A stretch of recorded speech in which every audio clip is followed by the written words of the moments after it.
like to go out for dinner, maybe have a drink if you do.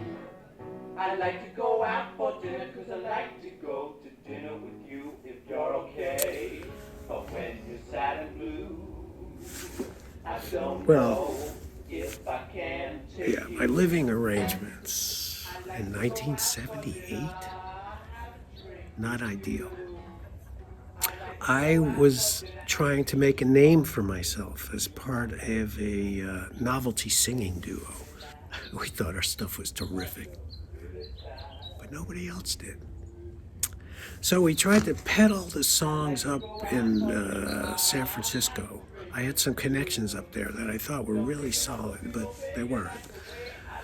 So after about 6 months of scrambling around the Bay Area, playing open mics, sleeping on filthy couches and shitty apartments, so sleep deprived and broke, we packed up the guitars and we hitched our way back to Los Angeles.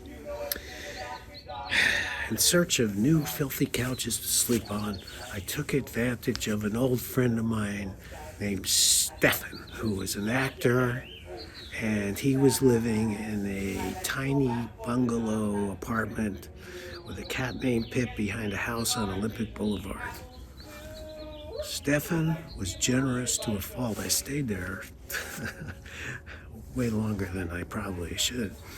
I felt terrible about taking advantage of him like that, but what could I do? I had no money, I had no prospects. Nobody liked me half as much as Stefan did. But then one day he comes to me, and he says he spoke to the old guy who lived in the front house, and he said I could stay there for $45 a month. 1978. So I jumped on it, and Stefan and Pip were very happy. Well,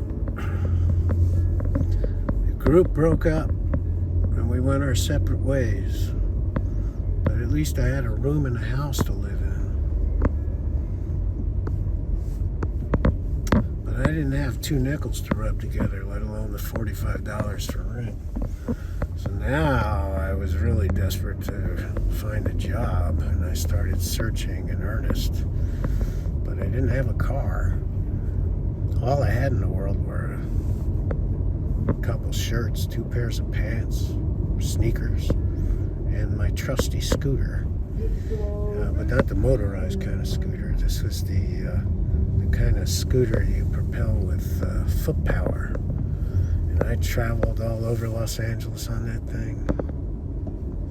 I would arrive for job interviews sweaty and windblown, and oftentimes suffering from heat stroke.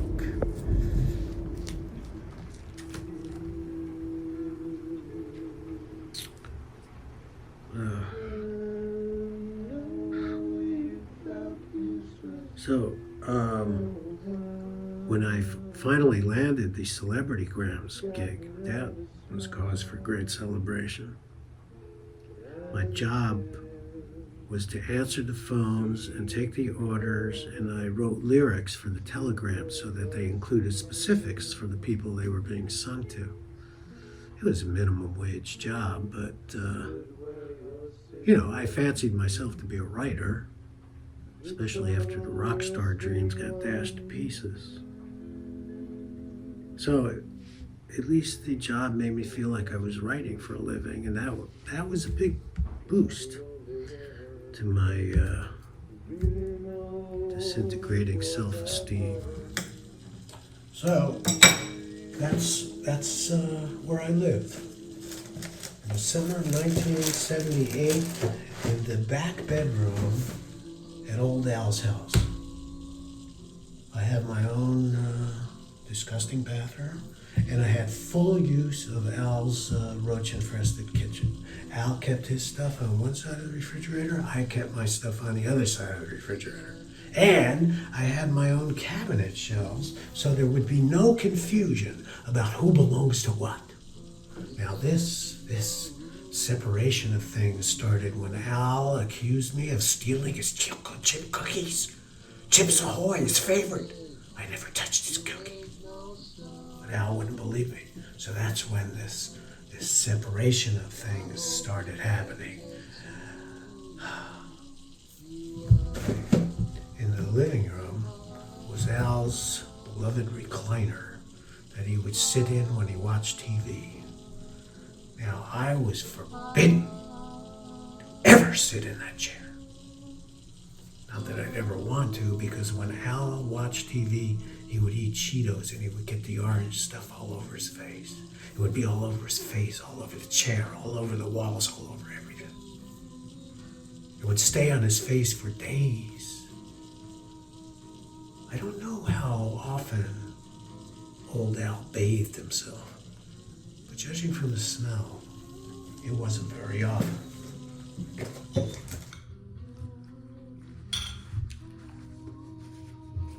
Old Al, he liked to watch that TV and yell at the actors.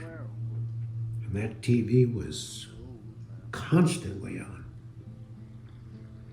Eventually it became abundantly clear to me that old Al was batshit crazy. Without warning, out of the blue, he would start ranting and raving at things that just appeared in his head. On these occasions, I would disappear into my bedroom and lock the door. The worst part, though, was at night after he went to bed. Now, Al's bedroom was down the hall from mine, but I could hear him like he was right outside my door. Al talked in his sleep.